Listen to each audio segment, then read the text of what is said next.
I bet people across the country would be so surprised at how Floridians prepare for storms. We don't really worry that much. We all know how to put up shutters.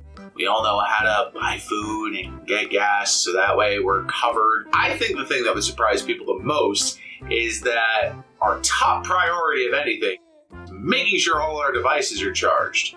Because FPL is garbage.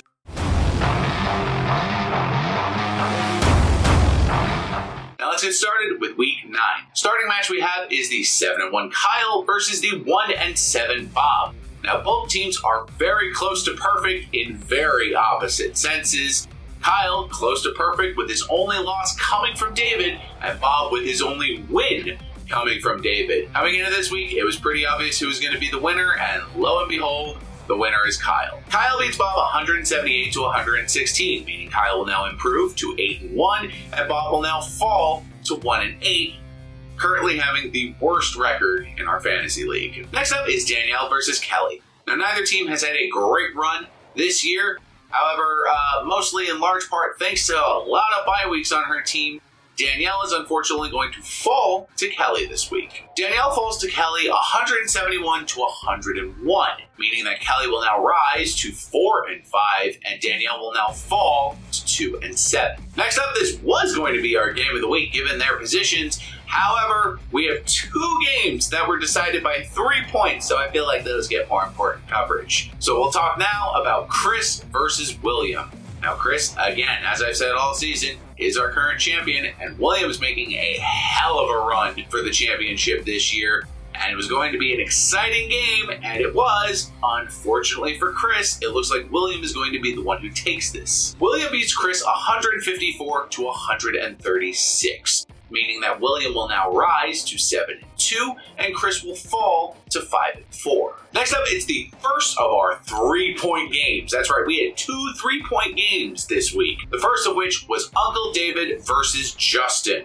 Now, Justin was the favorite coming into this week. However, some of his players kind of underperformed, and Uncle David was able to get it really close. But unfortunately, by again 3 points, Justin is going to eke out a win this week over Uncle David. Justin beats Uncle David 112 to 109. Again, 3 points. Oof, that is rough. Meaning that Justin will now rise to 4-5, and Uncle David will now fall to 2-7. Our last game of the week is a peculiar one, mostly because these 2 teams did not perform well at all last year. That's right, it's the Levitt siblings. It's Alexa versus David. Now, last year they both finished so poorly that neither one of them made it into the playoffs.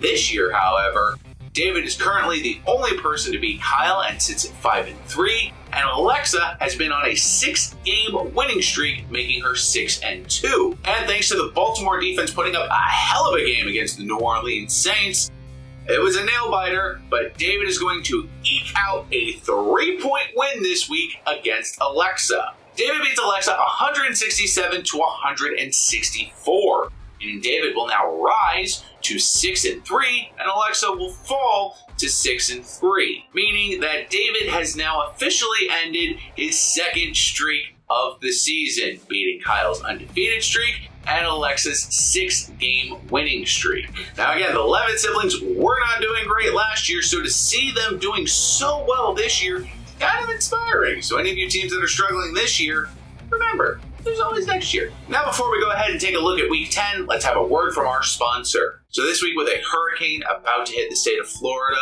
and an election about to tear this country apart, try to remember one thing: basic human decency. Try to remember that we are stronger together than we are apart. It's better to build bridges than to build walls. If you disagree with someone, that doesn't automatically make them your enemy. It just means you and them can have an exchange of ideas that open each other's horizons to new possibilities and new perspectives. But most importantly, just try to remember to stay kind where you can, because everybody is going through a fucking lot right now. And it would be nice if everyone could treat each other with just a little bit of decency. All right, let's go ahead and take a look at week 10.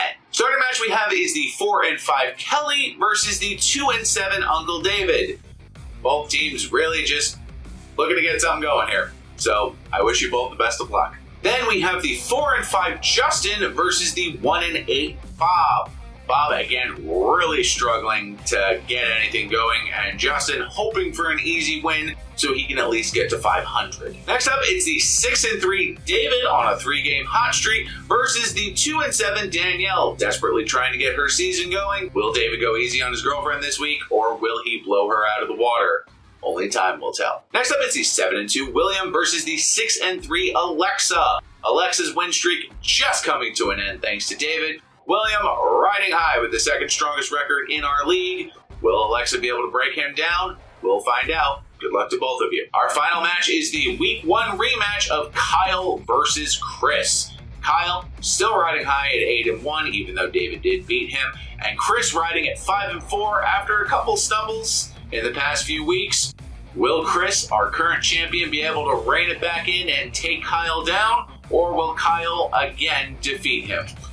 We'll have to see what happens. I wish you gentlemen good luck. Alright, so as always, please remember to continue to check free agency. There are a lot of players that are starting to have some booming games, and you might want to pay attention to them. There's also been a lot of injuries lately, so you may need to fill in some gaps due to those injuries. Also, don't forget, bye weeks are still a thing. This week, we have 4 teams that are on a bye week. The 4 teams that are on a bye week this week are the Ravens, the Bengals, the Patriots, and the Jets. If you have any players from those teams, please make sure you account for them being absent this week so that way you don't suffer on any unnecessary losses. So until I see you again, everyone please stay safe given that there's a storm coming our way. Everybody make sure you have fun, live long, and prosper. And remember, just because Twitter's becoming a shithole doesn't mean that there's not another social media platform that you can jump to that years later will end up also becoming a shithole. It's just what social media sites are for. Everybody have fun. I'll see you next week. Am I the only one who could give 0 fucks about what's going on with Twitter? All the news is like, oh my god, Elon's doing this to Twitter, oh my god. Who gives a fuck? I guarantee the average American could give less of a shit about Twitter. I have a Twitter account. I've never used it. The only reason I had Twitter was for Vine, because Vine was just beautiful. If Twitter dies, Twitter dies. I really don't care. I'm just sick of hearing about it in the fucking news.